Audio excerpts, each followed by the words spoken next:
রাসূল সাল্লাল্লাহু আলাইহি সাল্লাম বলেছেন, রোজ হাসরের দিনে আমাদের সবাইকে একত্রে করা হবে, সবাইকে, সৃষ্টির সবাইকে।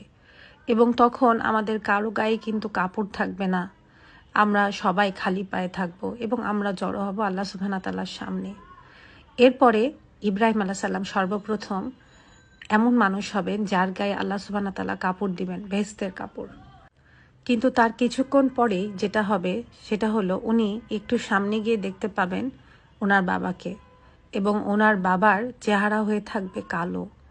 তখন উনি বুঝতে পারবেন যে আল্লাহ সুবহানাহু ওয়া তাআলা ওনার বাবার পাপের শাস্তি দিয়েছেন ওনাকে, এবং উনি ওনার বাবাকে বলবেন যে, বাবা, আমি আপনাকে বলেছিলাম আমার কথা শুনতে, আমার কথা মানতে। এবং ওনার আব্বা উত্তর দিবেন যে, আমি আজকে তোমার সব কথাই মানব, তোমার কোনো কথাই অমান্য করব না।